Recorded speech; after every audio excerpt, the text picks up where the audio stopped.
ሰላም ጤና ይስጥልኝ እንዴት ናችሁ? እስቲ ይህችን እህታችንን ሰምተናት እንምጣ። ሰው ከፊንቴክ እንዴት መኪና እንደገዛንና እኔና ጓደኞቼ እንደተጭበረበርን ልንገራችሁ። ዛሬ ላይ በሚያሳዝን ሁኔታ አርቲስቶቻችን እየታሰሩ ነው ያሉት። እንግዲህ ወደ 1200 ከሚሆኑ ሰዎች መኪና በቅናሽ አምጥቼ አስረክባቸዋለሁ በማለት 50% ቅድመ ክፍያ በመቀበል መኪናውንም ሳያስረክብ ብራቸውንም ሳይመልስ ስለተዘጋው ድርጅት ስለ ፊንቴክ ኢንቨስትመንት ግሩፕ ሰምታችኋል መቼም። የዛሬ 4 ዓመት አካባቢ መኪና መግዛት ፈልገን እኔና ጓደኞቼ ቼክ እያደረግን ነበርና ይሄንን ድርጅት አገኘን። ሄደን አናገርናቸው 30% እኛን ከፍለን ከዛ 70% ከባንክ ጋር ያይዘውን ለ7 ዓመት ኮንስታንት በሆነ ክፍያ ለመክፈል ተስማማን። 100,000 ብር ለነሱ ሰርቪስ ቻርጅ እንድንከፍል ዲል አደረግን። ከዛ በኋላ መኪናው ከ3 ወር እስከ 4 ወር ባለው ጊዜ ውስጥ ይመጣል አሉን። ክፍያችንን ከፋፈልን። ከዛ ግን በመሃል ምን ሰማን? እነዚህ ሄሎ መኪና ብለው የመጡት በፊት ላይ ሄሎ ታክሲ ይባሉ እንደነበረና በፊት ሄሎ ታክሲ ላይ ሆነው ሲያጭበረብሩ እንደነበር ለከስተመሮቻቸውም ቃል በገቡት መሰረት መኪና እንዳላስረከቡ ብርም እንዳልመለሱ ሰማን። ግን ኦሬዲ ስለከፈልን ጀስት በቃ አምኖ መጠበቅ ነው ያለን አማራጭና ጠበቅን። እና እድለኞች ሆነን የመጀመሪያ ባቾች ስለነበረን ሄሎ መኪና ላይ ያው ፕሮሞትም ለማድረግ ለኛ መኪናው መጥቶ ተረከብን። ከዛ መኪናውን ከተረከብን በኋላ የገጠመን 1 ዓመት አካባቢ እንዳሉትም ኮንስታንት በሆነ አከፋፈል ከፈልን። ከግሎባል ባንክ ጋር ነበረ ከደቡብ ግሎባል ባንክ ጋር ነበር ያመቻቹልን። 1 ዓመት ያህል ከከፈልን በኋላ ከባንኩ ደብዳቤ ደረሰን ወለዱ ጨምሯል የሚል። ለምን ብለን ሄደን ተሰብስበን ጠየቅን። ከዛ ግን ሄሎ መኪና ከባንኩ ጋር የገባው የውስጥ አግሪመንት አላቸውና እዛ አግሪመንት ላይ ሄሎ መኪና ባንኩ ላይ ዲፖዚት የሚያደርገው ኮንስታንት የሆነ ብር አለ የሆነ ሚሊየን ብርና በየወሩ ያንን ዲፖዚት ማድረግ ካልቻለ የመኪና ኦነሮች ላይ ብድሩ እንደሚጨምር ወለዱ ዲል አላቸውና እኛ ያንን ዲል አናቀውም። ውላችን ተመሳሳይ ሆኖ ያቺ ፔጅ ግን እኛ ጋር አልገባችም ነበር። ነገር ግን ሄሎ መኪናና ባንኩ ያደረጉት ዲል ላይ ያቺ ፔጅ አለች። ስለዚህ ምንም ማድረግ ስላልቻለን ሄሎ መኪና ከባንኩ ጋር በገባው ዲል መሰረት ዲፖዚት እያደረገ አልነበረም። ከባንኩ ጋር ኮንፍሊክት አድርገው ዲሉን አቋርጧል። ስለዚህ መኪና የገዛን ሰዎች ላይ ወለዱ ጨመረ። በሰዓቱ 15,000 ነበር በየወሩ ምን ከፍለው ደን ወደ 18,000 አደገብንና በወቅቱ ግሩፕ ሆነው አንዳንዶቹ ጠበቃ ይዘው ለመክሰስ ምናምን እንትናሉ ዘን ሌሎቻችን ግን በቃ ወይ መኪናውን ሽጠን ሙሉ ዳውን እንክፈል ካልሆነ ደግሞ መኪናውን ከፍለን ምናም ብቻ በራሳችን መንገድ እንትናለንና ቀረ። ከዛ ግን እንደውም የባንኩ ሰዎች ምናሉን እናንተ በጣም እድለኞች ሆናችሁ ነው እንጂ ሰከንድ ባቾችን ግን ገንዘብ ሰብስበው ኢቭን እኛን አይተው ሰከንድ ባች የተመዘገቡትን ማለት ነው ገንዘብ ሰብስበው መኪና አልሰጧቸውምና ፍርድ ቤት እየተካሰሱ ነው ያሉት ምናምን አሉንና ከዛ ግን እኛም በግሩፕ ሆነን እንትን ለማለት ራን ለማድረግ ሞከርን። ስንሄድ ከዛ ዘ ኔክስት ታይም ስንሄድ ድርጅቱ የለም ማለት ሄሎ መኪና የሚል የነበረው ኤቭሪ ጽሁፎቹ ተነስተው ሰራተኞቹ ሌላ ሆኖ ቢሮ ግን ስቲል ኤግዚስት ያደርጋል። ስንጠይቃቸው የለም ዳንኤል ዮሐንስ ነው ሰውየው ስሙ የለም ከሀገር ወጥቷል ምናምን ነው የሚሉንና ማንም ሪስፖንሲቭ ሆኖ መልስ የሚሰጠን ሰው አልነበረም።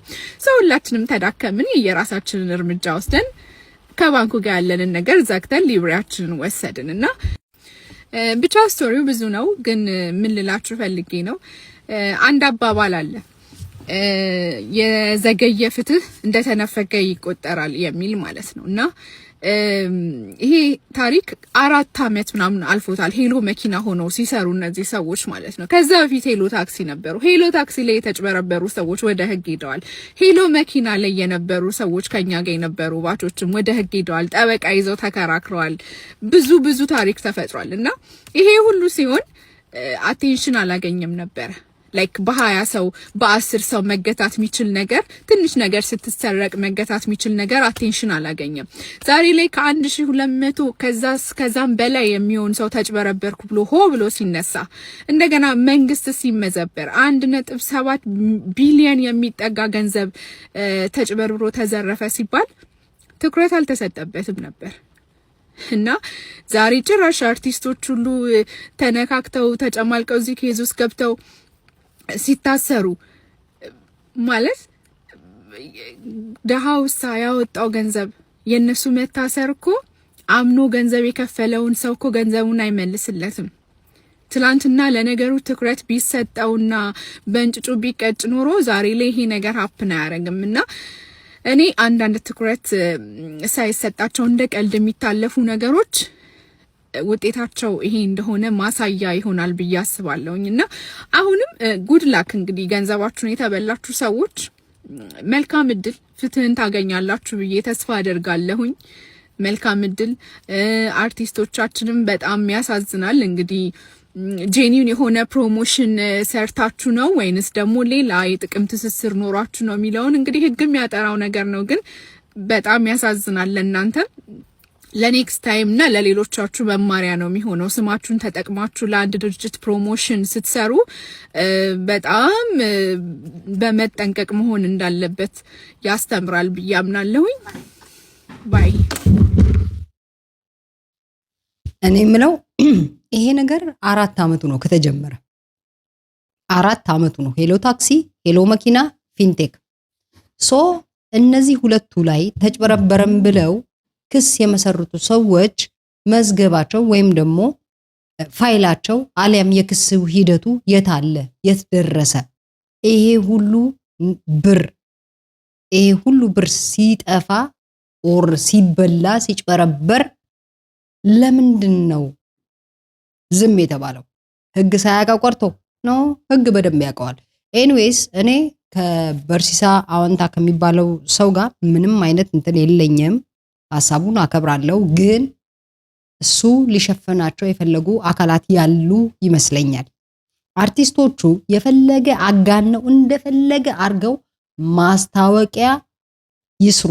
እኔ የፈለገ ላጋን እንደፈለገ አርጌ ላጋን። አንተ እኮ ነው አይደለ ማለት እኔን ሰምተኸኝ ሊሆን ይችላል የሄድከው። ግን እኔን መንግስት ጠያቂ አርጎ ለዚህ ሁሉ ብር ሚያዣ ሊያርገኝ አይችልም። ለምሳሌ ዳንኤል ዮሐንስ ማን ነው? የዳንኤል ዮሐንስ ስንት ነበር የፈጀው ሰርጉ? አላቅም። የ60 ሚሊዮን ብር መኪና ግን ለቤተሰብ ለጥሎሽ ተሰጥቷል። ወርቁ በገለመሌው ሌላው ነገር የዛሬ 4 አመት በፊት ነው ይሄ ሄሎ ታክሲ ከዛ ሄሎ መኪና ይሄ ሁሉ ነገር ሲያረግ መንግስት የት ነበረ? መጠየቅ ያለብን መንግስት የት ነበረ? በዛ ጊዜ ይሄን ሁሉ ነገር ማጭበርበር ሲያረግ አርቲስቶቹ አብረውት ነበሩ ወይ? ለማንኛውም የኔ ጥያቄ አወንታ በርሲሳ ከሄሎ ታክሲ ጀርባ ያለውን አካል በደንብ ግልጽ አውጥቶ ቢነግረን መልካም ነው እያልኩ ነው ወገኖቼ። ይንገረን። አዎ አወንታ ይንገረን። እነዚህ ሰዎች ማን ናቸው? ምክንያቱም ዳንኤል ዮሐንስ የዛሬ 4 አመት ይሄን ሄሎ መኪና ከዛ ሄሎ ታክሲ ይሄ ሁሉ ፍርድ ቤት ክስ ሂደት ነበረ። በዛኛው ሳይጠየቅ ነው 3ኛ ጊዜ መጥቶ ያጭበረበረው። ይሄ የሆነ አካል አለ። በቃ ምንም አርቲስቶች ላይ ደፍድፈክ የምታልፈው ነገር አይደለም። ይጣራ። ከጀርባ ያለው ዳንኤል ዮሐንስ ላይ ክስ ተመስርቶበት የነበረውን ያነሳለት ወይም እንዳይያዝ ያደረገው አካል። ሌላው ንግድና ኢንዱስትሪ መጀመሪያ የመዘገበው አካል ህዝብ አጭበርብሮ እንደሄደ ይታወቃል እኮ። ለምረዝም ያለው 2ኛ ጊዜ ሲመጣ ፍቃድ ተሰጠው፣ 3ኛ ጊዜ ሲመጣ እንደዚሁ። ምንም ጥርጥር የለውም። እንዴ ሁሉ ወንጀለኛ ነው እንዴ? በአደባባይ የመንግስት ባለስልጣናቶች ምናምን በተገኙበት መክፈቻ ስነ ስርዓቱ የተካሄደው።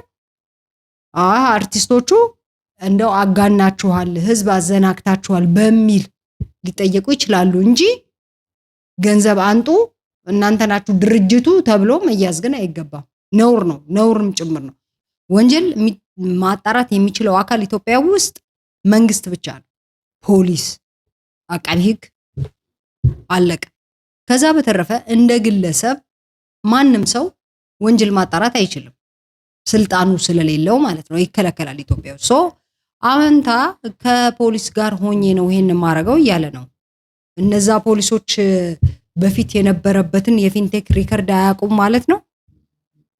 ፍርድ ቤት ክስ እንደተመሰረተበት ፖሊስ ጣቢያም ሰዎች መተው ኮምፕሌን አድርገው እንደነበረ አያውቁም። ክስ መስርተው እንደነበረ አያውቁም። ለማንኛውም እስቲ አብረን የምናየው ይሆናል። ይሄ ነገር አንዳንዴ እንዲህ በጣም እንትን የሆነ ነገር ላይ አብረን ባናጨበጭብ ጥሩ ነው። አርቲስቶች ላይ አብረን ባናጨበጭብ፣ ምክንያቱም እነሱ አጋነው ማስታወቂያውን ሰርተው ሊሆን ይችላል። ግን እያንዳንዱ አካል ለአርቲስቱ ነው ገንዘብ የሰጠሁት እና ደረሰኝ የሰጠኝ አርቲስቱ ነው የሚል አካል ካለ ፊት ለፊት እነሱን በዚህ መልኩ መጠየቅ ይገባል። ከዛ በተረፈ አጋነው ለሰሩት ማስታወቂያ ስለሰሩ ብቻ ልክ እነሱን በቀጥታ ዝርፊያ ውስጥ የተሳተፉ ይመስል ብሌም ማድረግ ነውርም ጭምር ነው፣ ህጋዊም አይደለም፣ ከሞራል አንጻርም ተቀባይነት የሌለው እንዴ።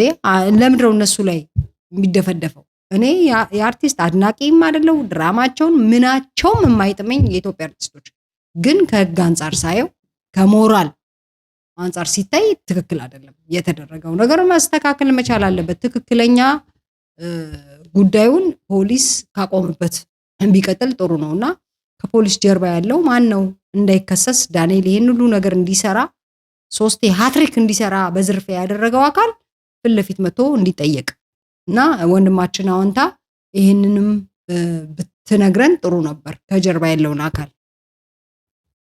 ፔስ ላይክ ሼር ሰብስክራይብ አርጉ።